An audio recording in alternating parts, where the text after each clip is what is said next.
ఆత్మ జ్ఞానం.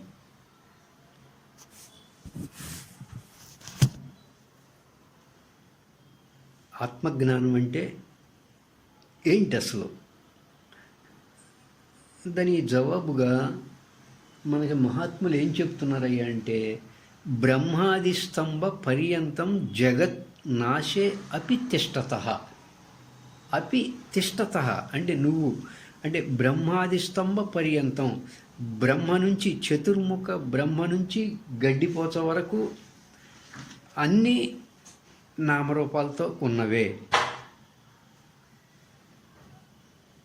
అంటే ఆత్మజ్ఞానం అంటే ఇక్కడ బ్రహ్మ నుంచి గడ్డిపోచ వరకు అన్ని నామరూపాలతో ఉన్నవే. బ్రహ్మ నామరూపాలతో ఉన్నాడు, విష్ణువు నామరూపాలతో ఉన్నాడు, ఈ ప్రపంచంలో అన్ని నామరూపాలతో ఉన్నాయి, చీమ నామరూపాలతో ఉంది. అట్లా బ్రహ్మ నుంచి చిన్న చీమ వరకు అన్ని నామరూపాలతో ఉన్నవే.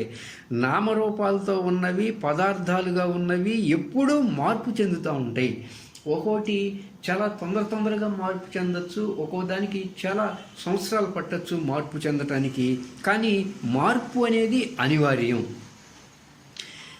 అలా బ్రహ్మ నుంచి గడ్డిపోత వరకు ఉన్నవన్నీ నామరూపాలతో ఉన్నాయి. నామరూపాలతో ఉన్నవి, పదార్థాలుగా ఉన్నవి ఎప్పుడూ మార్పు చెందుతూ ఉంటాయి. మార్పు చెందుతూ ఉండేవన్నీ కూడా ఎప్పటికైనా నశింపు కలిగి ఉంటాయి.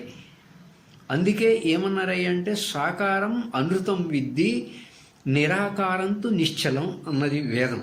అంటే రూపంగా ఆకారంగా ఉన్నవన్నీ కూడా శాశ్వతంగా ఉండవు.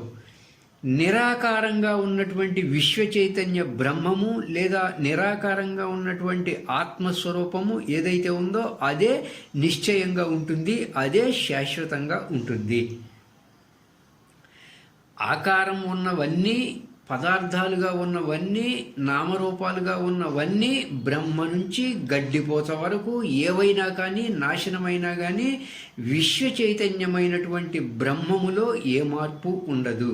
అంటే విశ్వ చైతన్యమే మనలో జీవ చైతన్యంగా ఆత్మగా ఉన్నది. ఆత్మలో ఏ మార్పు ఉండదు. బ్రహ్మ నుంచి గడ్డిపోత వరకు అన్నీ నాశనమైనా కానీ ఆత్మలో ఏ మార్పు ఉండదు. ఈ జగత్తులో ఏది నశించినా ఆత్మస్వరూపంగా నేను అలాగే ఉంటాను అనే భావంతో ఉండటం ఆత్మ జ్ఞానం.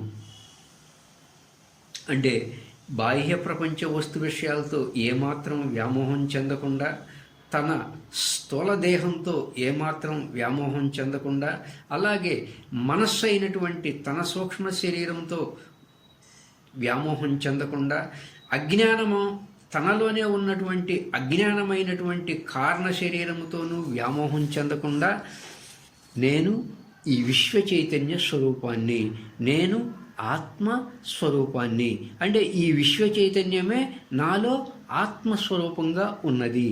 నేను విశ్వ చైతన్యము వేరు కాదు. అంటే ఆత్మ విశ్వ చైతన్యమైనటువంటి బ్రహ్మము వేరు కాదు. అయం ఆత్మ బ్రహ్మ. అటువంటి విశ్వ చైతన్య బ్రహ్మస్వరూపాన్ని నేను అన్న అనుభూతితో ఒక సచ్చిత్ ఆనంద స్వరూపంగా అహం బ్రహ్మ అస్మి, అహం బ్రహ్మ అస్మి అన్న భావంతో ఒక అనుభూతిని చెందాలి. అలా బ్రహ్మ నుంచి గడ్డిపోచ వరకు నామరూపాలతో ఉన్నవి, పదార్థాలుగా ఉన్నవి ఏది నశించినా కూడా విశ్వ చైతన్యమైనటువంటి బ్రహ్మము అలాగే ఉంటుంది. అంటే ఆత్మస్వరూపము అలాగే ఉంటుంది. ఆత్మస్వరూపమైనటువంటి నేను విశ్వ చైతన్య స్వరూపాన్ని, అంటే నాకు విశ్వ చైతన్య బ్రహ్మమైనటువంటి నాకు, ఆత్మస్వరూపమైనటువంటి నాకు వినాశనం అనేది లేనే లేదు. ఎంత ఆశ్చర్యం ఇది! ఎంత ఆశ్చర్యం! అంటే బ్రహ్మ నుంచి గడ్డిపోత వరకు నామరూపాలతో ఉన్నవి, పదార్థాలతో ఉన్నవన్నీ కూడా ఎప్పటికైనా మార్పు చెందుతాయి, ఎప్పటికైనా నశిస్తాయి. అన్నీ నశించినప్పటికీ కూడా వీటన్నిటికీ అధిష్టానమైనటువంటి విశ్వ చైతన్యం బ్రహ్మము అలాగే ఉంటుంది. నేను విశ్వ చైతన్య బ్రహ్మస్వరూపాన్ని. అటువంటి నాకు వినాశనము అనేదే లేదు అనేటువంటి ఆశ్చర్యకరమైనటువంటి భావాన్ని కలిగి ఉండటమే ఇక్కడ ఆత్మ జ్ఞానం.